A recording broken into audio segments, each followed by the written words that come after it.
Alrighty, here's my video review for Creed 3. Before I get into the actual movie, I have to say my audience for this movie was awesome. I don't know how the other movie audiences are reacting to this movie, but mine was.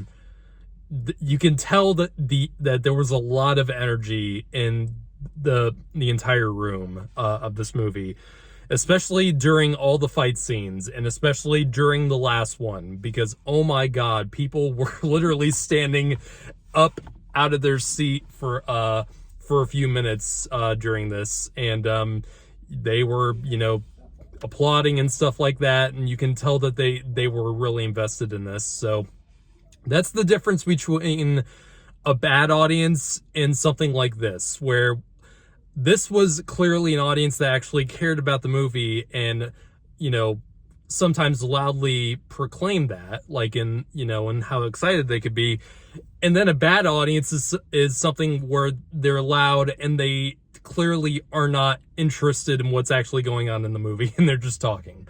Nothing really like that happened with this movie. Everyone was pretty focused on the other scenes, and we're just really excited for, the fight scenes, which is totally fine with me. I love that. I love the energy in the room with something like that.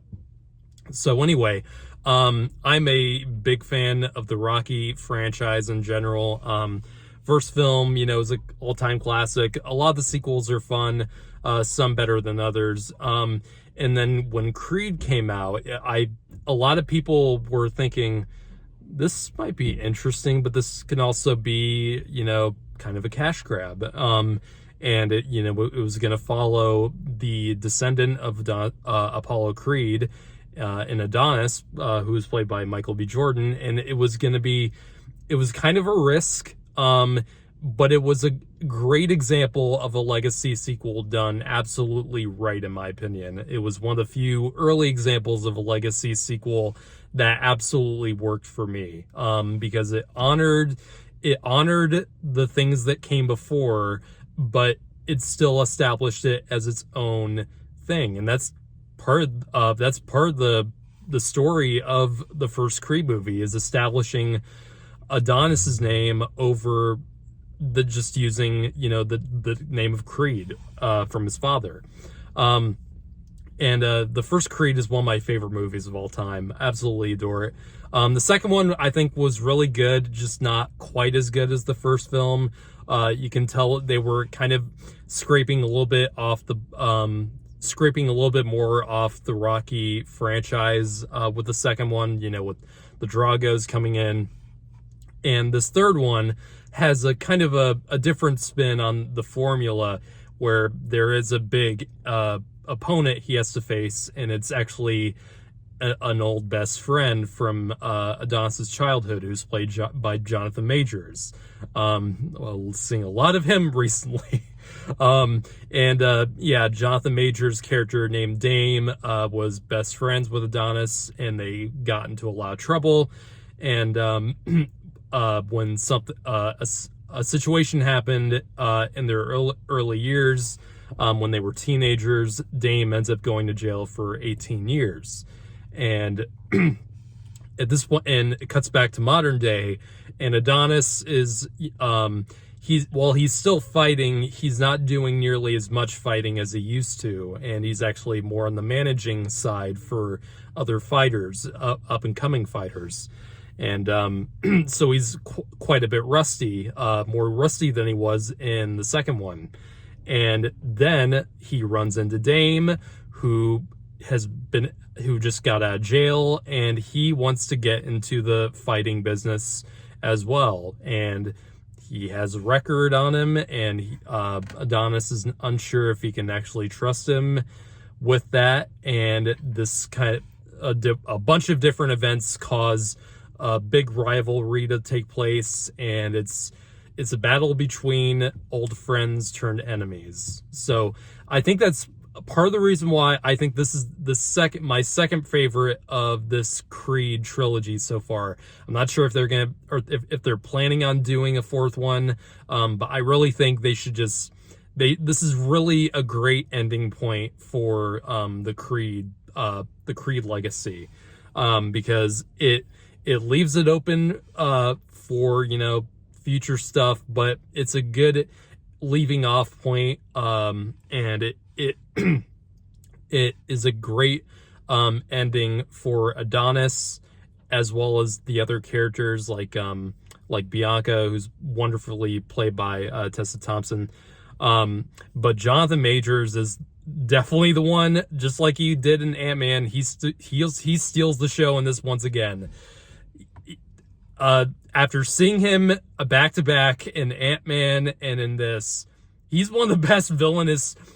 He's one of the best villainous actors I think I've ever seen, in at least right now, because man, that dude is menacing. He can play a bunch of different types of villains. Like with Kang in Ant-Man, he was very much, he had this menace to him, but it was a subtle kind of menace, and he really didn't explode that much until certain points in the film.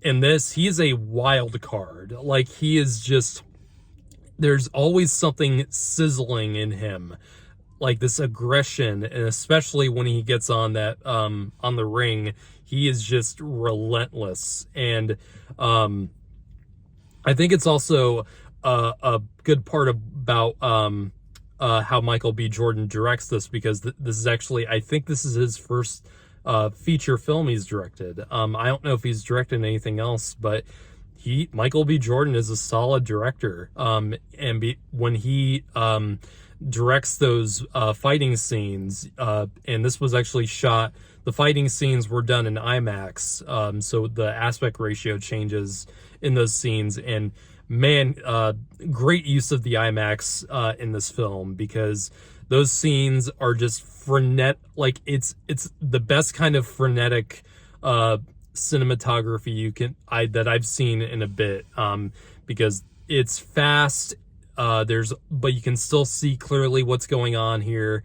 There's a lot of interesting things that are especially done with the ending fight, in kind of a different way than I've seen with the other Rocky movies. I don't think any of them have attempted something like this, where this Michael B. Jordan really does put the focus on the rivalry between Adonis and Dame in this movie, and the final fight definitely implements a lot of different visual ways to, you know, to really sell you that emotional kind of betrayal that is going on between these two characters, because they both kind of feel betrayed by one another in some way.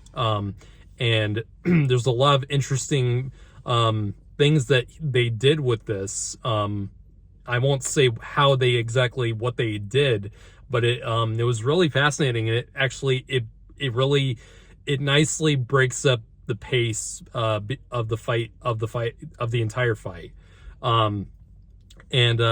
He does a great job with the other fight scenes as well. There's some good emotional beats in this movie, especially with Adonis's mother. I can't remember the actress's name, because she's awesome. But yeah, it's still, I still believe that the first Creed is still the best of the Creed movies thus far. I think that movie just hit me in the right way at just the right time, and I think, you know, Ryan Coogler did such an amazing job with that film. And you can tell there's a few elements of this film that you can tell it's by a director that's probably less experienced than someone like Ryan Coogler, but, you know, I was still very impressed with how Michael B. Jordan directed a lot of this.